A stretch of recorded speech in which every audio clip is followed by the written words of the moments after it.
بسم اللہ الرحمن الرحیم۔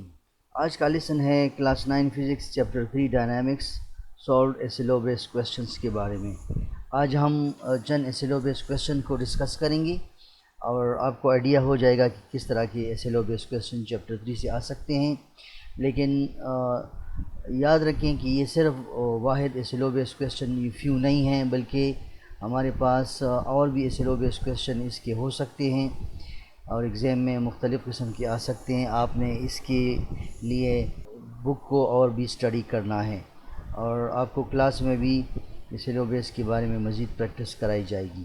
تو ہم سٹارٹ کرتے ہیں ایسیلو بیس کویسچنز چیپٹر نمبر 3۔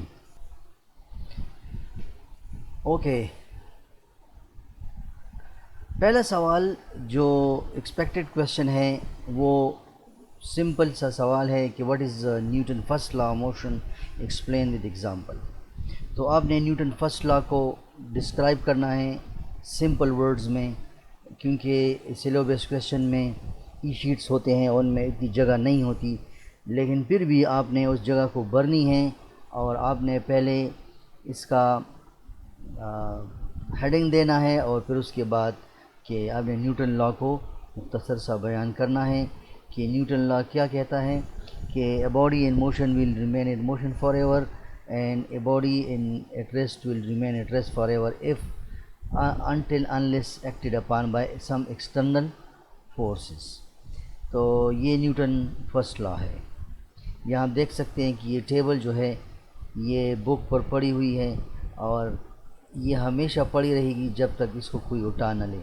اس طرح اگر ہم ایک ایگزامپل لیں کہ فار ایگزامپل ایک بال ہے اور اس کو ہم نے کک لگایا تو it will move for ever جب تک اس پر ایکسٹرنل فورس اپلائی نہیں کرتے، تو یہ ہمیشہ موشن میں رہے گا۔ اب ایکسٹرنل فورسز کون کون سی ہوتی ہیں؟ ایک ہے ایئر فریکشن، ایئر فریکشن یعنی ہوا بھی اس کو روک رہا ہے۔ سیکنڈ ہے زمین کا فریکشن اور تھرڈ ہے اس کا ویٹ جو کہ گریوٹی کی وجہ سے اپلائی ہو رہا ہے۔ تو یہ تمام فورسز اگر زیرو کیے جائیں تو یہ باڈی ہمیشہ موشن میں رہے گا۔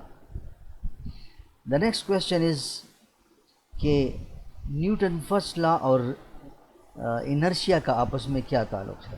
تو انرشیا کیا ہے؟ انرشیا کوئی بھی باڈی اپنی موجودہ اسٹیٹ میں چینج نہیں چاہتا۔ فار ایگزامپل ایک موونگ باڈی ہے، ایک بال ہے، اگر یہ اس طرح موشن کر رہا ہے تو اگر کوئی اس کو روکنا چاہتا ہے تو یہ جو پلیئر ہے یہ اس بال کو روکنا چاہتا ہے تو اس پلیئر پر یہ فورس اپلائی کرے گا اور یہ پلیئر اس بال کو فیل کر لے گا کہ اس نے مجھ پر فورس اپلائی کیا ہوا ہے، یعنی یہ ریزسٹنس کرے گا، یہ بال ریزسٹنس کرے گا۔ اس طرح ایک ہیوی کارٹ ہے، یہ ہیوی کارٹ کو اگر ہم پش کرنا چاہتے ہیں تو یہ ہیوی کارٹ اپنی جگہ سے ہلنا نہیں چاہتا، لیکن ہم اس پر فورس اپلائی کر رہے ہیں تو وی فیل اٹ، ہم اس کے وزن کو فیل کرتے ہیں اور یہی فیلنگ جو ہے یہ انرشیا ہے۔ اور نیوٹن فرسٹ لا بھی یہی کہتا ہے کہ that an object will not change its motion unless an external force is applied. The greater the mass of the object, the greater is its inertia۔ تو اس طرح نیوٹن فرسٹ لا اور inertia کے بارے میں ہم نے ایک ایسوسیشن قائم کر لیا۔ اگلا کویسچن ہے کہ نیوٹن سیکنڈ لا کیا ہے؟ تو آپ نے نیوٹن سیکنڈ لا کو بیان کرنا ہے کہ if we apply a force on a body it will accelerate in the direction of motion۔ ہم نے فورس اپلائی کیا، اس میں ایکسلریشن پروڈیوس ہو گیا۔ یہ تو پہلی بات ہو گئی۔ دوسری بات یہ کہ اسمال آبجیکٹ ہے، اس میں مور ایکسلریشن پروڈیوس ہوگا اسمال آبجیکٹ میں، اور لارج آبجیکٹ ہے تو اس میں اسمالر ایکسلریشن پروڈیوس ہوگا۔ تو جو ایکسلریشن ہے یہ تو فورس کے ڈائریکٹ پروپورشنل ہے، اور ایکسلریشن جو ہے یہ ماس ماس کے انورس پروپورشنل ہے، یعنی اپوزٹ ہے۔ دونوں کو ملانے سے ہمیں F=ma ملتا ہے، اور یہ اس کا میتھمیٹیکل فارم ہے۔ اگلا کویشچن ہے کہ نیوٹن تھرڈ لا کیا چیز ہے؟ تو Newton third law for every action there is equal and opposite reaction, لیکن ہم نے یہاں پر ایک ایگزامپل شو کرنا ہے کہ فار ایگزامپل یہ ہمارے پاس ایک بوٹ ہے، اور اس بوٹ یہ جو بوٹ ہے اس میں اگر یہ پانی میں ہے، پانی کے کنارے پر ہے، اس سے ایک بندہ اگر اترتا ہے، فار ایگزامپل یہ اس طرح ایک بندہ اترنا چاہتا ہے تو یہ جمپ لگائے گا، تو یہ بوٹ اس پر فورس اپلائی کرے گا اور یہ بوٹ پر فورس اپلائی کر رہا ہے، لیکن چونکہ یہاں پر فریکشن کم ہے واٹر کے ساتھ تو یہ بوٹ آگے کی طرف جائے گا۔ اس طرح ہم دیوار پر ایک بال کو اس طرح مارتے ہیں، سلو مارتے ہیں تو یہ سلو واپس آئے گا، اگر زور سے مارتے ہیں تو یہ زور سے واپس آئے گا۔ So for every action there is equal and opposite reaction, and that is Newton third law of motion. اگلا جو کویشچن ہے کہ ماس اور ویٹ میں ڈفرینس، تو یہاں تو میں نے پیراگراف کی شکل میں لکھا ہے، لیکن آپ لوگوں نے کیا کرنا ہے، آپ لوگوں نے ایگزام میں اس کا ایک اس طرح چارٹ بنانا ہے۔ یہاں پر آپ نے ماس کو لکھنا ہے اور اس کی تفصیلات لکھنے ہیں، اور دوسرے کالم میں آپ نے ویٹ کو لکھنا ہے اور اس کی تفصیلات کو آپ نے لکھنے ہیں 1 by 1۔ تو یہاں پر ماس کا ڈیفینیشن، یہاں ویٹ کا ڈیفینیشن، پھر یہاں آپ نے لکھنا ہے کہ ماس کا جو فارمولا، ویٹ کا فارمولا، ماس کا SI یونٹ اور ویٹ کا SI یونٹ، اور یہ ہے کہ یہ اسکیلر کوانٹٹی ہے اور یہ ویکٹر کوانٹٹی ہے۔ یہ آپ نے اس طرح دونوں کو آمنے سامنے لکھ کر آپ نے پیش کرنا ہے، تو یہ ڈفرینشیٹ کویشچن ہے۔ تو اس ایلو بیس کویشچن میں ڈفرینشیٹ بہت زیادہ آتے ہیں ڈفرینشیٹ کے بارے میں۔ اگلا کویشچن ہے کہ واٹ از فریکشن؟ تو فریکشن ایسا فورس ہے کہ یہ موشن کو اپوز کرتا ہے۔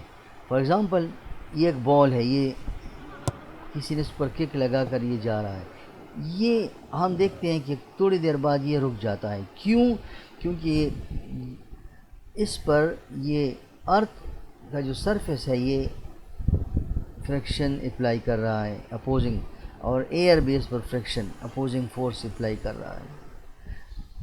فریکشن دو قسم کی ہوتی ہیں، اسٹیٹک فریکشن، فار ایگزامپل ایک بک پڑی ہے ٹیبل پر تو یہ اسٹیٹک فریکشن ہے۔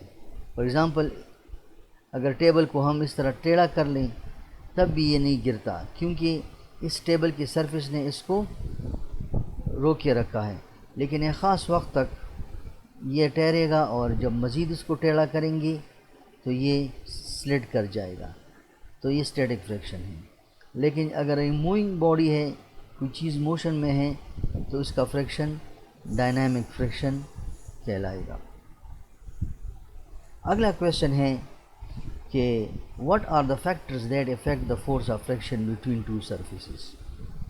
کون سی فیکٹرز ہیں؟ تو اس میں ایک فیکٹر جو ہے یہ سرفیس کا اسموتھنس، اسموتھ سرفیس ہو تو کم فریکشن ہوگا زیادہ، اگر رف سرفیس ہو تو زیادہ فریکشن ہوگا۔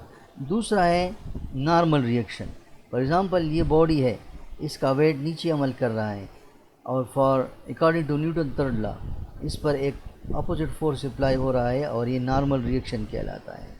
تو ویٹ جتنا زیادہ ہوگا تو نارمل ریئیکشن بھی زیادہ ہوگا، اور نارمل ریئیکشن جتنا زیادہ ہوگا تو فورس آف فریکشن بھی زیادہ ہوگا۔